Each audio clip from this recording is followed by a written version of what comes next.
Okay, guys, back with another one for you here. And as you can see at the front of this video, I am in fact traveling. And I'll show you briefly at the beginning here a little place that I had an opportunity to stop over at before going on a long-haul flight.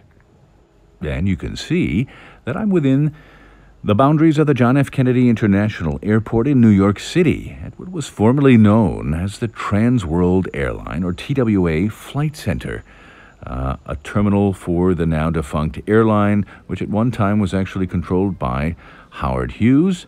During the great years of the jet age, this was one of the terrific terminals to go and jump on a flight from New York City. The reason I was there is they've turned this into a hotel, and they've done an absolutely remarkable job preserving this space. If you happen to be in New York City at JFK, or you have a connecting flight, or you're taking JetBlue, because this is directly across from Terminal 5 where JetBlue is, this is a great place to go and visit. You should look it up. It's just a quick walk across on the Skyway there to go and see this remarkable space. You can see they've got a really fantastic Lockheed Constellation in its original TWA configuration right out there on kind of a makeshift tarmac across from the lounge. All the spaces have been really remarkably well preserved, including this concourse that's in its original state, and you might be familiar with it because they use these to film scenes from the movie Catch Me If You Can. So really neat. Really loved being able to look at all this stuff in what was essentially its original state. As far as the hotel rooms are concerned, well, value for money, I don't know. It's up to you. If you really like design and aviation, it might be the thing for you. It was very convenient for me to be able to stay close by in the airport. It was really great, actually. You could sit on your bed in your hotel room and see all of the big birds coming and going to different places around the world.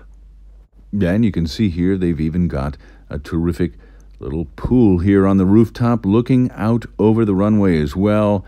Really great spot, especially on a hot summer day, and it's been pretty hot down here in New York in recent days.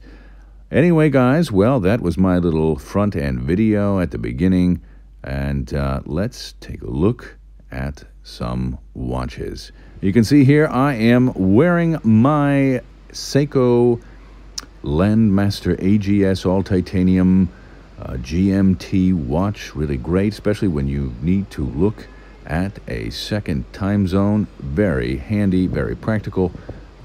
Definitely something I really enjoy wearing and bringing with me on my trips. You can still find these out there on eBay from time to time. Definitely a great way to get into a Master Series in titanium. I really enjoy that watch.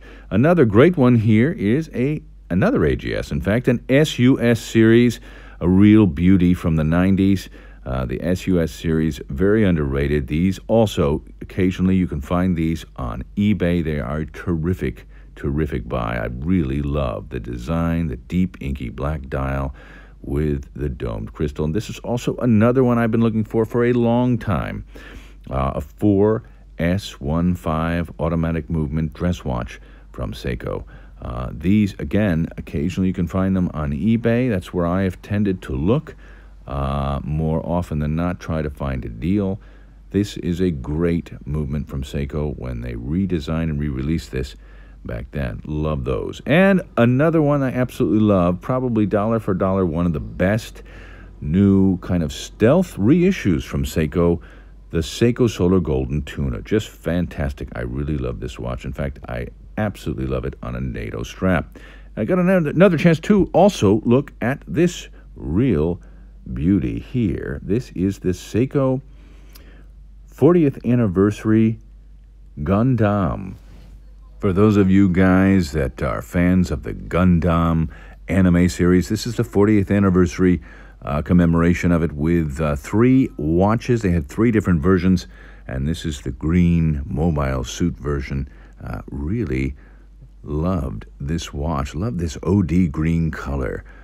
This is a serious dive watch, and there's without question the price tag on this one is It's a big one. It's about $3,200 US, but essentially what you've got here is an OD green Emperor tuna. You've got stainless steel, titanium, and ceramic construction here with a sapphire crystal on the 8L35 movement. It's really, really a spectacular watch. If this was something you'd be looking for, there are only a handful of them out there still. This one I happened to see when I was in Japan, but it is, without a doubt, a real beauty of a watch, and it's got a lot of things going on there. Definitely really love the way they did the shroud on this one in green as well, with the band and the bezel. It's overall a very excellent configuration, and really also like the chapter ring there. Excellent, very soft band as well. Okay, well, let's get a look at the one we've been waiting for on this video. Here we go. Again, another Seiko Zimby variation, number 11 in the series. And this one, again, we have a Seiko Shogun, an all titanium beauty here. That is an excellent version of this one. Let's talk a little bit about what we've got going on here.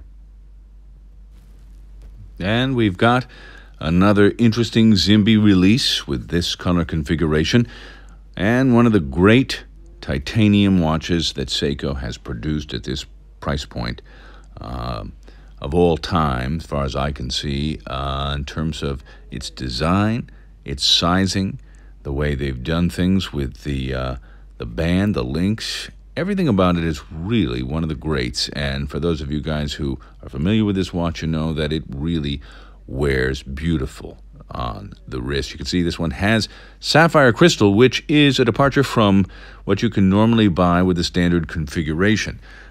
This titanium construction also has its proprietary coating. The diamond shielded coating on this one really protects titanium, because titanium, although stronger than steel, tends to be easier to mar or scratch, and so that allows the titanium to kind of glide along on surfaces without getting scratches as easily as they would if it was simply untreated. And you can see we've got a lot of gold going on here as compared to the other models, and here is the standard model. This one has a Hardlex crystal. It's one of the great watches you can buy. They are not cheap. You're looking north of 900 to 1,000 and change, depending where you buy. Occasionally, you will find someone selling one of these used, and if they are in great condition, you can get a good price. I recommend this version. It is a great watch on the wrist for sure. Probably the most sought-after version of these is the one with the original kind of cursive retro font that just says automatic without the Prospex X. You can see here, this one is the first version in the Zimby line where they did a special edition, limited edition, I should say. Now, this style was a real stunner, and there are some variations here which I appreciate overall as compared to this new one. And we'll talk a little bit about that up ahead here, but you can see they've got gold against the blue. Really, this was a beautiful release, and you know, this watch appreciated in value almost immediately. There are so few of them left out there that they tend to go for pretty serious money, north of around $2,000, because of their rarity.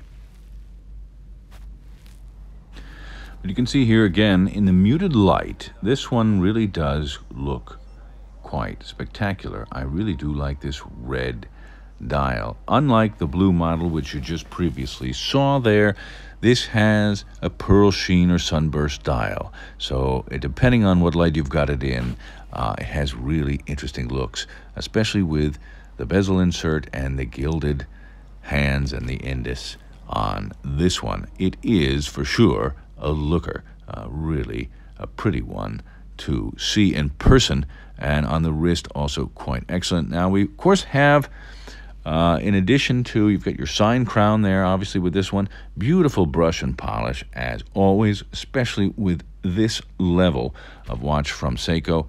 We've got the Cyclops magnifier over the date window there at 3 o'clock. Everything you'd be looking for on this one is there, but the question is this model and its color configuration, one for you. And you can see we've got the high-grade silicone band on this one, similar to what you would have seen with the Emperor tuna. Previously we saw that with the Gundam tuna. This is an excellent, excellent band, very soft, very supple, amazing on the wrist, with a tang buckle and a gold brushed keeper, which is showing up on a lot of Seikos, just like this one.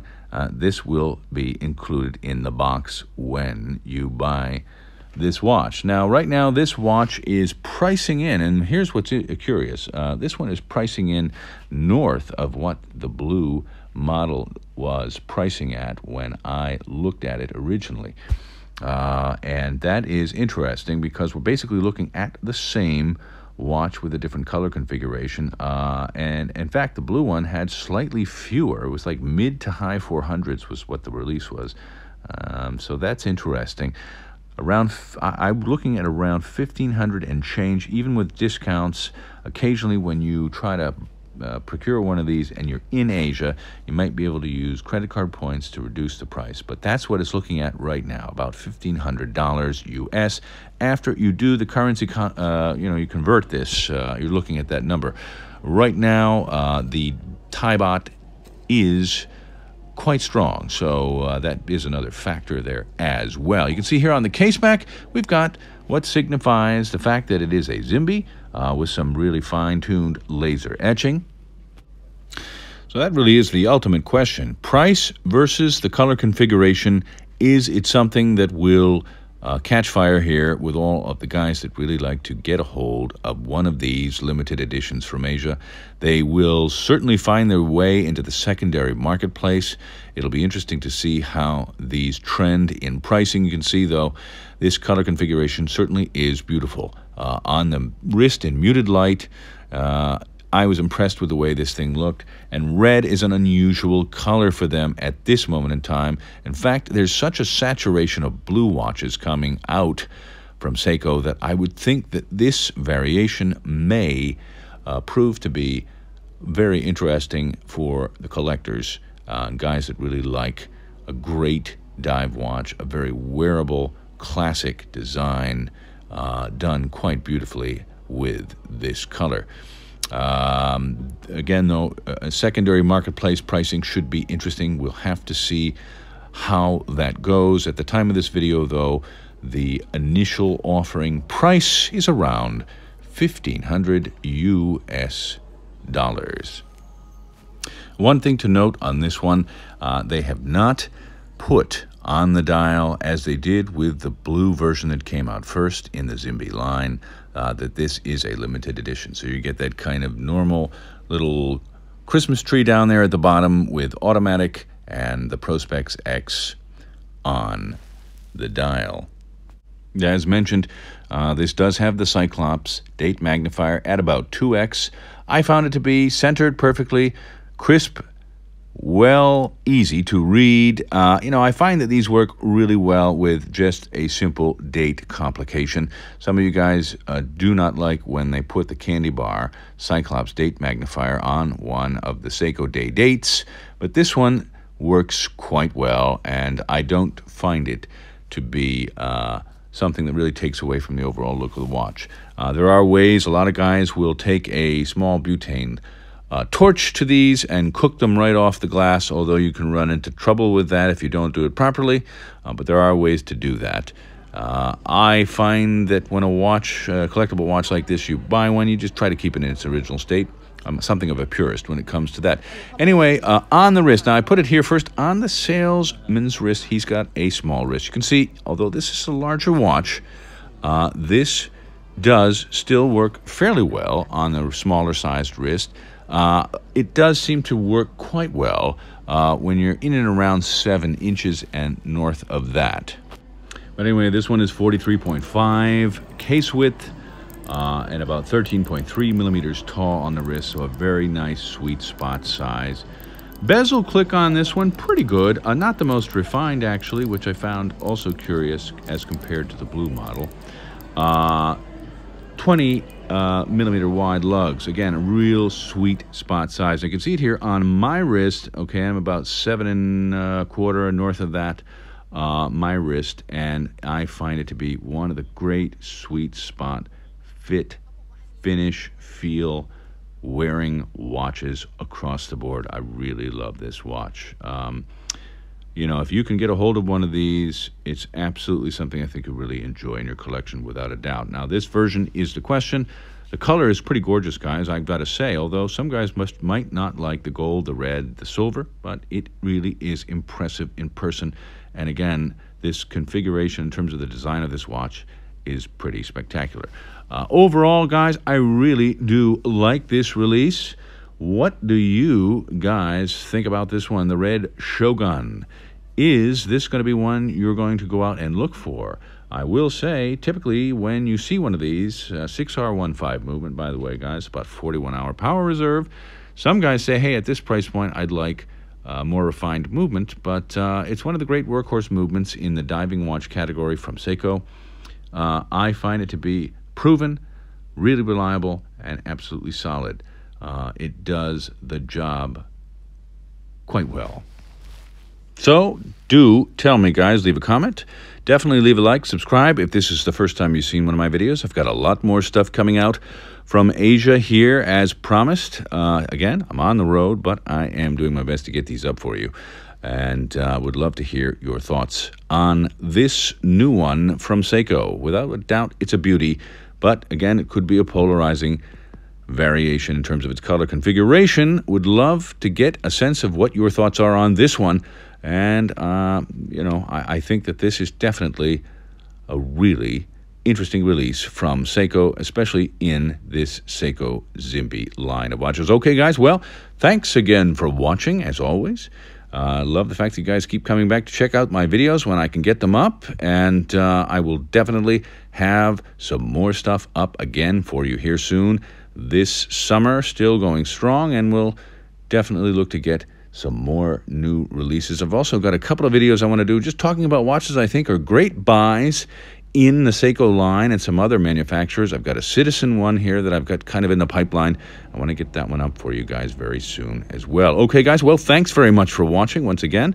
And as always, I will talk to you soon.